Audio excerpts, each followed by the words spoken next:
Good day, ladies and gentlemen. Ladies and Rock. This John Crew from the garage and Tranquil Studios, Tranquil Drive, Nassau, Bahamas. You all know as Top Class with my boy Mr. Leonard Cumberbatch, boss. He runs a mad current. This the COVID-19 special edition. No long talk. We are practicing social distancing. I had my measuring day, but I mean, that might be measured. The guy that measurement, you always be measuring, but that ain't measuring is like 3 feet. You know how the thing goes. But what's going on in the community today, my boy, Ripet? Boy, it's a great day. It's a great day to be alive, Ripet. Thank you for inviting me to be a part of this special series today.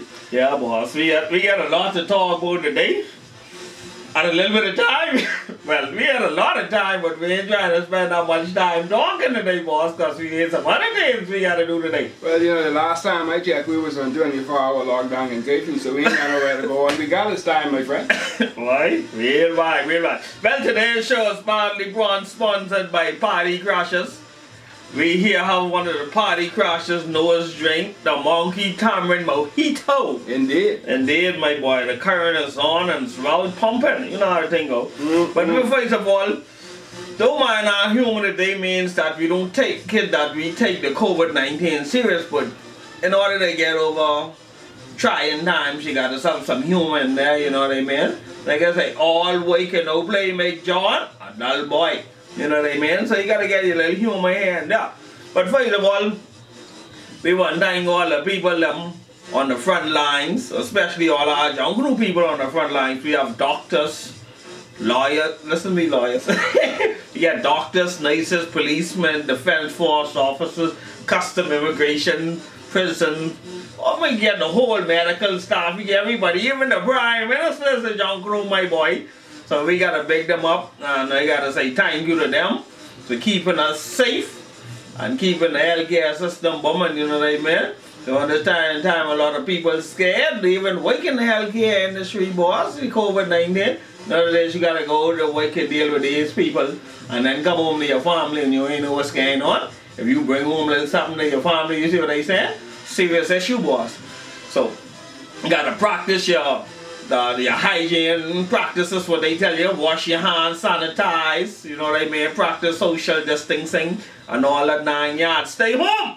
That's what we doing, boss. My truck been parked up for a whole week, boy, and she ain't moved till I had to go for some water yesterday morning. I had to go get me a couple 5-gallon water, boss. My truck ain't moved for a whole week, boss. I was practicing social distancing and obeying the curfew. Were you wearing your mask? No, well, my truck, that's a military grade truck, boss. Yeah, but next thing though, we gotta have a moment of silence for our boy Trolley. You know, we lost a nice junk crew entertainer. You know what I mean? Most people don't know nobody in junk crew real name, boss.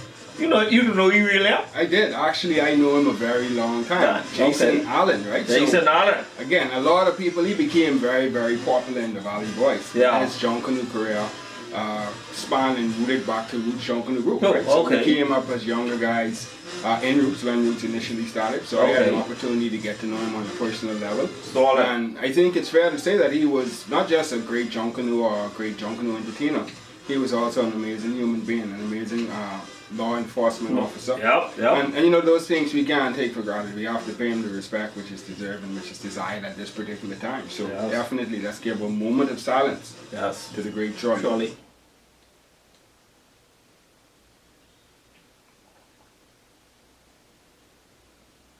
Yeah, so rest in peace to my boy Trolley. You know, I always had jokes with Trolley, you know. I had some famous video on Trolley, you know what I mean? Everybody used to laugh at Trolley costumes, say, boy, Trolley into this morning. He can get him this morning, but that's just a character. Trolley remind me, is like them characters like Crazy Boyo. They're unique in their own right. You know what I mean? So you can't say, boy, that ain't look good, but to him, that's him. Just like Boyo come there with some bush and some scrap cloth and paper, and that's who he was. So, yeah, man, you gotta. And again, you know, you can't blame the guy for wanting to express it his way. Exactly. Doing it his way. And again, fundamentally, it was fundamentally sound in Duncan. He came up the right way. He knew how to pace. Exactly. He knew how to get a proper costume done. But at the end of the day, I think it was about inserting a bit of his personality and character into his costumes and just the freedom of expressing it the way that he wanted to express it. So you have to appreciate the way that he did it and the reasons why he did it. Yeah, real talk, real talk. Yeah, man, but so, yeah, man, that one for Trolley, my boy.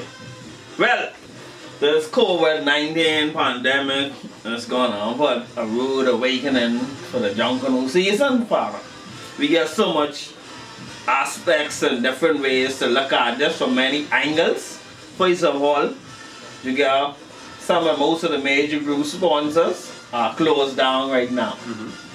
So their ends lead a challenge as to funding for groups getting to the road.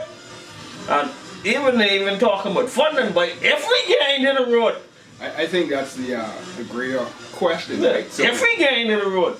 So when you look at some of the major stakeholders, that being the agency that provides sponsorship, and that's inclusive of the government as well. Exactly. There's a tall task on their hand, right? Because again, if you look at the Atlantis, which is associated with the Root Junkanoo Group, if you look at Bahama, which is associated with the Valley Voice, and then of course the government on the wider spectrum that provides seed funding to all of the A, B, and C category groups. Again, these agencies now have the task of trying to figure this thing out, right? Because they've put a number of stimulus practices in place or programs in place to subsidize the earnings of their agents and the wider community of the Bahamas. So what you have happening now, if you just look at the major hotel companies, they are subsidizing wages of their employees for up to 60 days in some instances and 90 days. Yeah. Right? Meanwhile, there's no revenues coming in. And again, I want to put it into perspective. If you look at a company like Bahama, with being closed, they are losing $25 million weekly. Cool. But they remain committed to supporting and taking care of their employees. Now, I understand the whole idea of social obligation and commitment to sponsorship. But at the end of the day, when you put things into perspective, I'm sure in a lot of instances it may make better sense to continue to take care of their associates and employees and the wider population of Bahamas. Yeah. See, and that's where instead now the government got to redirect some of this money they might have had for Junkanoo into some other areas, other ministries. Now, social services, you got NIB, all this, because everybody looking for contribution, unemployment, small business, all these different things got to come up. Then by then the next thing around the corner, hurricane season coming, boss, and you ain't even prepared for that yet. God forbid we get a major storm come this way now. It's like you ain't reel up from Hurricane Doreen yet.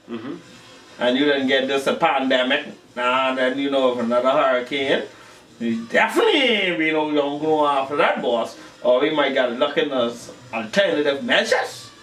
I think alternative measures is definitely an idea that would be up for discussion. Again, I think it is worth recognizing the fact that the government has been in recovery mode from last year, Hurricane Dorian, as you had mentioned. Again, that was a natural disaster that was relegated to two islands, Grand Bahama and Abaco. This is a pandemic that has impacted and touched the entire Bahamas, right? The world. But when you talk about it from a local perspective, it's impacted every beam and that's a part of the Commonwealth of Bahamas, which means that the responsibility from a government perspective has widened that much. So again, you talk about disbursement of resources. We came into this year with a national debt of $8 billion. And again, the government will be forced to borrow again to subsidize the well-being and welfare of Bahamians across the board until we recover. Every business is impacted by this COVID-19 pandemic, not just the hospitality industry. Yeah, we can start with the hospitality industry and you talk about the hotels. Then you go into the tourism industry and you realize now that it affects the taxi drivers, the straw vendors, the small business operators. And then again, it impacts government agencies as well, because if persons aren't making monies, then they can't pay their bills. It affects the banking industry as well. People can't pay loans. No one's borrowing any monies, right? Small business operator that sell things to the general population and populace in the Bahamas, there's nobody buying anything besides essential needs like grocery and gas, water. So everybody is suffering during this time. Yep. So the government will definitely be challenged to make some hard decisions. Yep. And I wouldn't be surprised if they said, listen, we don't have the resources to invest into Junkanoo this year. Let's just have 2 fun parades. Paste up your best pants and shirt, and let's hit the road. Let's hit the road, boss. In the spirit and celebration of a victory over COVID-19. Yep. No costume parade, fun parade.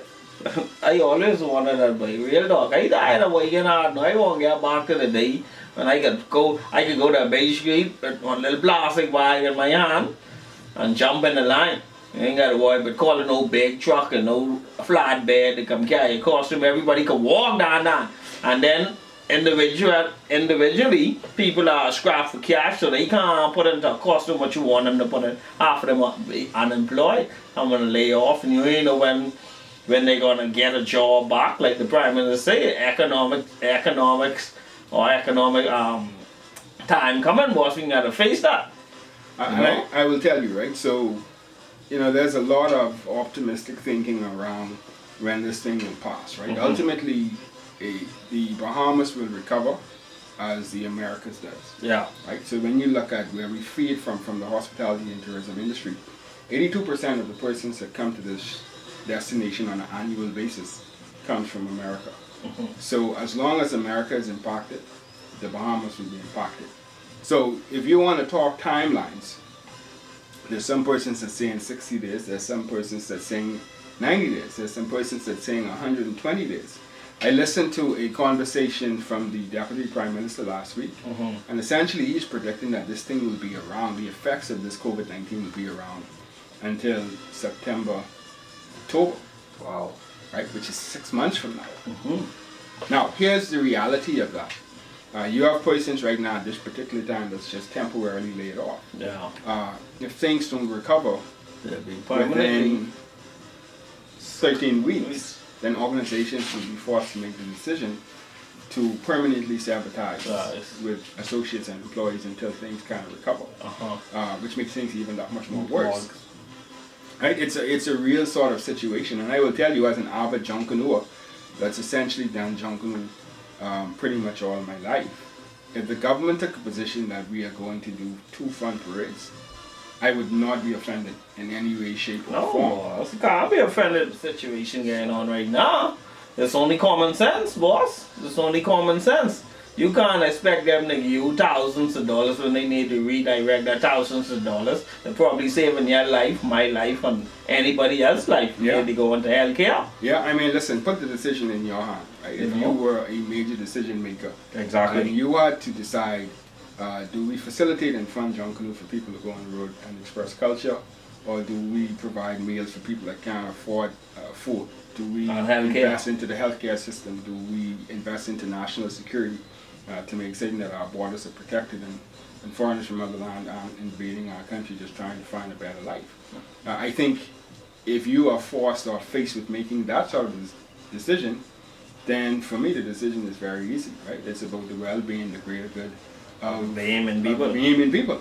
And again, I think it's important to bring Junkanoo into its proper context in terms of understanding where it came from, right? And its original meaning. And the meaning behind Junkanoo is built around a concept of bringing people together. Competitive Junkanoo over the years has caused somewhat of a separation, right? Because everybody wants to win. Again, I think if we are faced with a situation where we have to do fun parades, it's an idea or it's an opportunity to galvanize on togetherness, right? In the spirit of celebrating a victory over COVID-19. So I think it could be really cool. I think it could be really cool. I think 2 fun parades will Junkanoo is starting to go down some uncharted roads, let me put it like that, uncharted territory. If you have 2 fun parades, I think they'll kind of put Junkanoo back in the position it used to be. You see what I'm saying? 100%. Start the people to focus on what really matters, having fun. Junkanoo was there to have fun and to celebrate. It's about a celebration. It's about having fun. It's about positive energy. It's about connecting. Yep. Right? It's about the spirit of unique people that can assemble in one specific place. And based on the energy and the enthusiasm that comes from the music, we can all connect and become one. Yep. Which is really, really cool. Yeah, but so for me, but I just hoping that's what happened, but you know, I would want for the country to recover faster, but I would still want to fund parades. I'll tell you this, right? Hypothetically speaking, I mean, obviously, you plan for the worst, but you hope for the best. Right? And I would say on live television today, if we see that 90 days from today that we are still in trouble, economically, socially, and from an overall country perspective by virtue of COVID-19, I would say that you and we should lead the charge of starting a petition to advocate for a pants and shirt parade, 2 fun parades. But of course, me want to go inside and bring out 2 pants and paint them today, boss. Boss, I ready to get started. Paint with 2 pants, you know, that you can have your pants and paint. You want 24-hour curfew anyway, you ain't got nothing to do. Boss, get a little bit of glue and paper in yours. You can then spray up with 2 pants and shade and just have them hanging up and ready to go for the road, boss. No, I'm telling you, listen, I need to get my hand in. I paid for a couple of years, but it'll definitely be an exciting experience. Not just for me, but for a lot of places. A lot of places. Again, and a lot of places who haven't been doing Junkanoo for years will probably come back and participate. I'm telling you, listen, we could bring a better competition to it. You know, let's have the best pants and let's have the best competition. I'll bet it up, boss. I got your whole suit now. Boss, I took like double streaking. Boss, I killing them. They call it Ed McCree and Robert Ferguson start cutting me some paper now. Get your hand cut together, boss, and this will separate those Junkanoos who can't paste from the ones who can paste. You get to be all spray, boss. Boss, if I start tomorrow, I can lay 3 strips a day. And still be ready. And still be ready for Boxing Day. Well, sure enough, with the 24-hour curfew you get left, boss. They tell you to tell 8, boss, and may come back on the 7, tell you, boss, we get for another judgment 13, 14 days. With the surge of the COVID-19 at this point now, you know what I mean? So, you gotta, like you say, hope for the best, but still prepare for the worst. That's essentially how it works. And I mean, listen, at the end of the day, I believe that tough circumstances and situation, it builds character. Yeah. It builds and creates tough people. I think that there is a positive message that will come out of this whole story. That was the next thing I can say. What Junkanoos can take from this experience, this pandemic. I think one of the greatest lessons that anyone can take away, and that's inclusive of Junkanoos as well, is the fact that life is very fragile. Yeah. And things can shift very easily. In a moment of time. Right? I would hope that another lesson that we would be able to take away as Junkanoos is to live the right sort of lifestyle and to make certain that we invest in savings. Yeah. And that we are controlled and disciplined, where we can always have some reserves that we can go to during tough times, right? You know, them used to say in the Grammy, they plan for rainy days. Precisely, right? And I understand the whole idea of living in the moment. Yeah. But you also have to live with anticipation of going into tomorrow, the day after tomorrow. And fine, if it doesn't come, then it doesn't come. But if it does come, you'll be prepared. You'll be prepared. Yeah. Really? Right? I think if I were to add one final lesson, I think it would be, regardless of social status, we're no different as people. No. Right? And you will see the impacts of COVID-19. It's non-discriminatory. No. It doesn't segregate. Nobody is excluded or expelled from being impacted by it. So fundamentally, it comes back to a point that we're all just equal people. Yeah. Right? And we can all be impacted and affected the same way, whether it be a national disaster, whether it be a global pandemic, whatever the case may be, we will all be impacted the very same way. Right? So out of that, I think the idea of respect should surface in terms of how we treat one another. So I think we should be respectful. I think we should be courteous. I think we should be acceptant to who people are and what their values, or how their value system look. Because at the end of the day, we all came the same way, and we will all go the very same way, my friend. So what effects you think this will leave on our Junkanoo community? I think it's gonna be a tough effect, and I will tell you why. Is because of the contribution from the hospitality and tourism industry in particular. Yeah. Right. So you have a lot of junkanous that subsidize their income by virtue of participating in a shows, a junkanoo performance, maybe a travel trip. But again, an opportunity could even be selling crafts, right? Like Jermaine and some other guys have these crafts. That was one of my points I was getting at too. They facilitate junkanoo craft to the tourist market. So some people will be directly impacted because it's their core business. Some people will be indirectly impacted because it's their secondary business. So imagine being impacted in a twofold capacity. Yeah. Right. So you are impacted on your regular job, and then your side gig or the secondary line of revenue. It's taking the blow itself. It's taking the blow itself. So I think in particular, those junkanooers that rely on the cultural component to support their lives will be adversely affected. Wow. Because that's the next thing I should get at. What could junkanooers do in this time? You see, you get a 24-hour curfew. What could you do? I think, and that's a great question, right? That's an interesting question.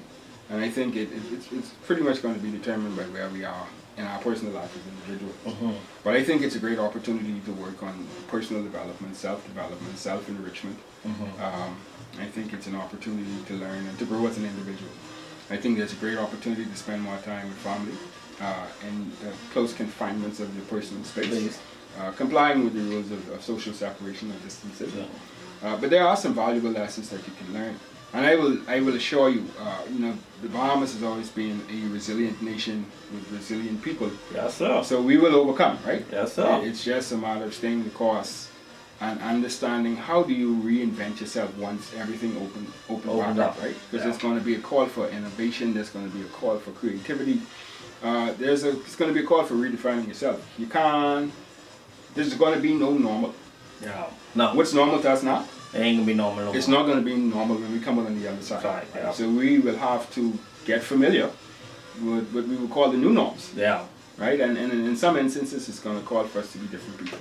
Yeah. So this is the practice time. This is the time now in terms of doing some soul searching, some self-evaluation, kind of asking yourself and understanding how can I become a better individual? How can I be more productive? How can I make a greater contribution? And I think this time can be specifically used to work on those things. Yeah. See, and that's where I can get at. See, a lot of people don't start to think about these things until we then go through these things. You see what I'm saying? So when the pandemic over, then we start to think about what's going to happen now, what we can do. It's now that you need to think what you can do and start to chart your way forward for when the country do open up and we do start business again. We already have our plan in place. It's just like you getting to build a house. You got to get your plan draw, and then you know what I mean, before you can even start. So right now, it's you and there drawing your plan stage for when we do open up, you can start to build.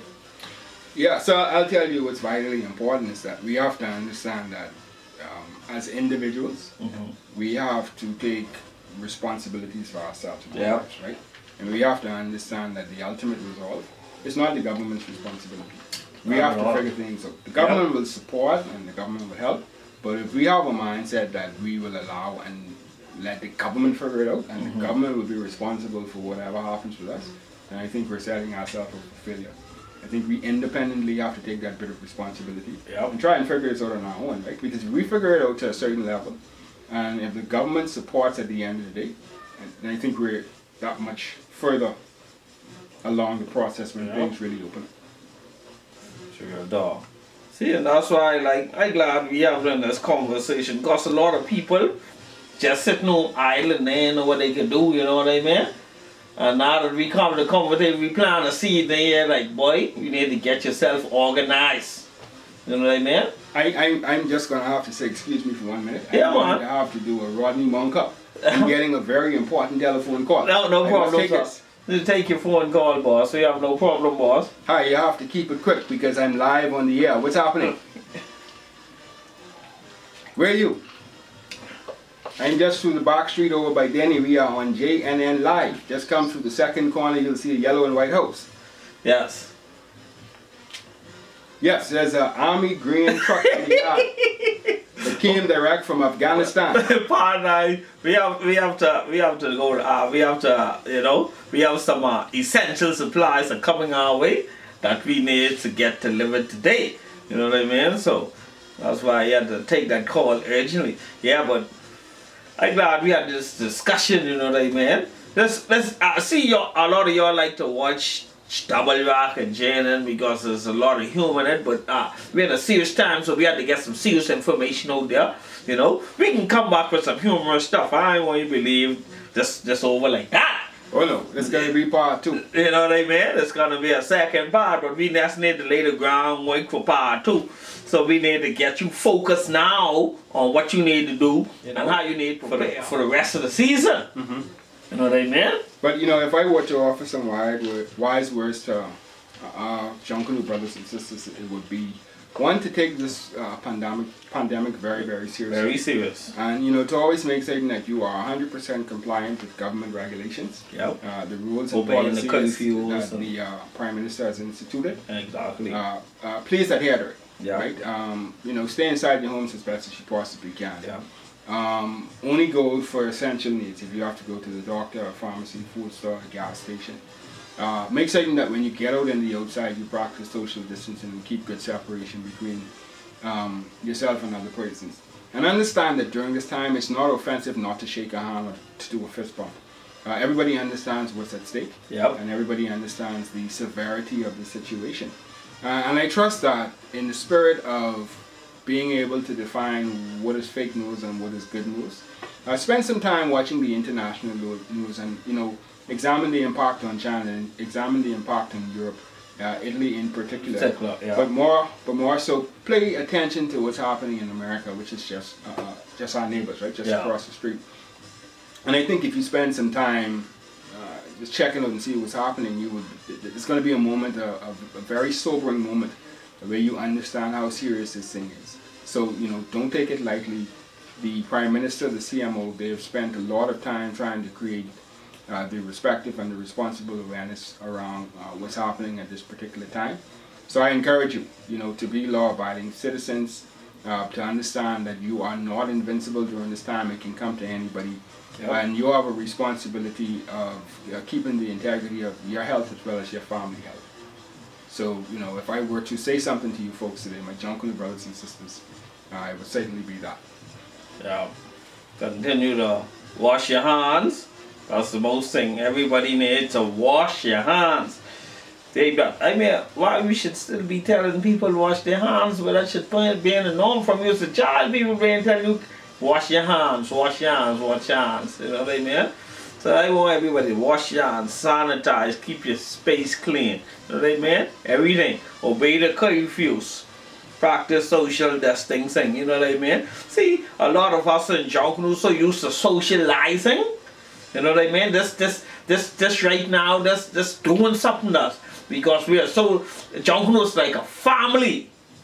You know what I mean? Yeah, I mean, listen. Junkanoo is a family, boss. Listen, if you take it out of the context of Junkanoo, you know, the Bahamas is built on the spirit of community, right? See, exactly. And again, if you research the island life, it's about getting together, it's about congregating, it's about celebrating, it's about harmonizing, right? So socially, that's how we're built, right? That's how it was from being a kid, right? You grow up, you go by family house, you have a potluck, everybody get together for dinner. So we're built and we're conditioned that way. And you know, I had a quick glimpse of it a few weeks back when the initial curfew was instituted. And I think it happened on a Friday night. Everybody had to be in by 9. And so first 2 days, Friday and Saturday, and I can remember coming from work on Sunday and driving on the Western Strip.